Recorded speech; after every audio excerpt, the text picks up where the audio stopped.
stand at the edge of a canyon and shout. What comes back is your voice. The same pressure waves. The same frequencies.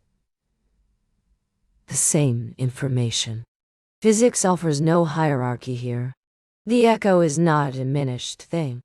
It is the original sound, redirected.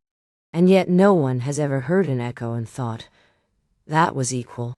Something in us, something older than language, older than culture, hears the return and assigns it a rank. The copy, the shadow, the lesser. The question is why? Because that instinct isn't arbitrary. It's telling us something about how we understand sound, time, and perhaps ourselves. Here's what the physics says plainly. Sound is a pressure wave. When you shout, you compress and rarefy the air in front of you in a pattern that corresponds to what you said. That pattern travels outward at roughly 343 meters per second. When it strikes a hard surface, a cliff face, a stone wall, the far end of a cathedral, it bounces. The returning wave carries the same pattern, the same word, the same vowel, shapes, the same waveform, in every meaningful structural sense, as the one that left your mouth. What has changed is intensity. As the wave travels, it spreads across an ever-expanding sphere of air. The energy is the same, but the surface area it covers grows with the square of the distance. By the time it reaches the wall and returns to your ears, it is spread thin. The echo is quieter. That is the only physical difference. Quieter, not different. And yet the brain does not file it away as simply the same sound, reduced. It creates a categorical boundary. It decides that a new event has occurred. In 1949, a German acoustician named Helmut Haas published a finding that now bears his name. The Haas effect, sometimes called the precedence effect, describes a rule the auditory system appears to follow without instruction. When two identical sounds arrive at the ears within approximately 35 milliseconds of each other, the brain fuses them. It hears one sound, louder, slightly directionally biased toward the first arrival, but singular. One event. But when the second sound arrives after that threshold, when the delay stretches beyond roughly 35 to 50 milliseconds, something shifts. The brain stops fusing and starts separating. It registers a new event. It hears the echo. The critical distance for this to happen is around 11 to 17 meters, close enough that the reflection finds you before the fusion window closes, and you hear nothing. Further than that, and the ceiling drops away. The echo becomes audible, becomes distinct, becomes secondary. The brain did not decide this consciously. The distinction between original and copy is not a cultural judgment. It is a feature of the auditory processing system itself, operating below the level of thought. This is why every culture, without exception, experiences the echo the same way.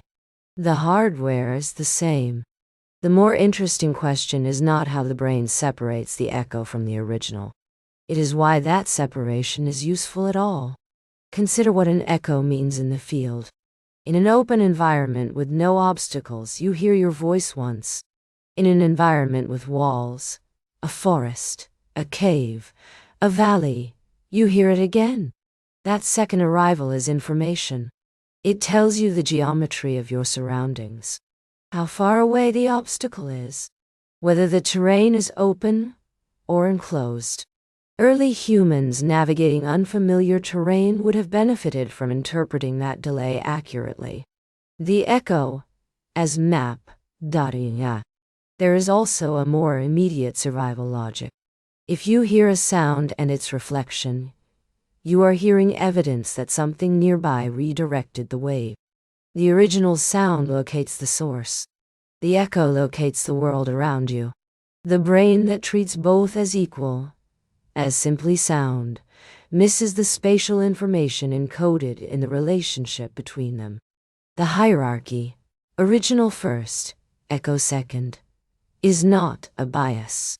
It is a parsing system. It assigns roles to the two arrivals so that each can carry different information. One tells you what made the noise. The other tells you where you are. Every culture that has encountered echoes has built a story around them. The ancient Greeks gave it a name and a body, Echo, a nymph condemned by Hera to repeat only the final words of others, forever trailing the original speaker. The myth is precise in a way that myths sometimes are. Echo does not speak. She can only return what has already been said. She is the copy that cannot originate. In Hindu tradition, the echo was sometimes associated with the voice of the dead, the departed returning their last words from the mountains. In Norse mythology, echoing valleys were thought to house spirits who mimicked the living. In each case, the echo is not the equal of the voice. It is the haunting of the voice. What is striking is that the metaphysical interpretation maps almost exactly onto the neurological one. The echo arrives after.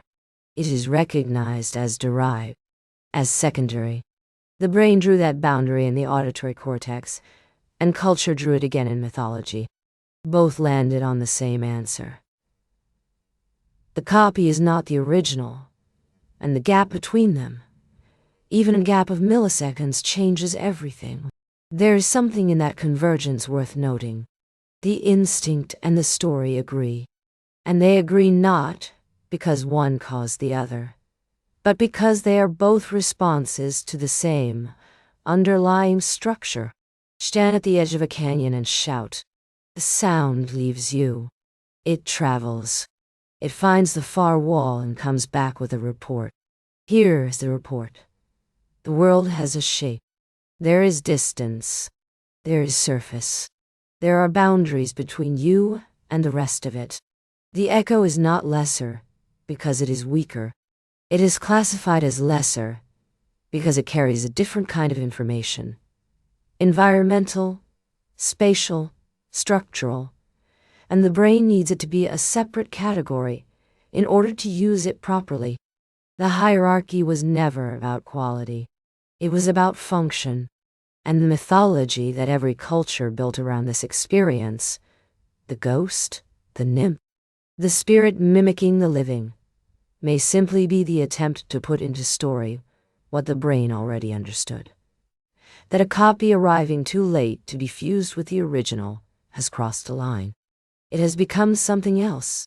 Not the same sound. Not quite. The physics says there is no difference.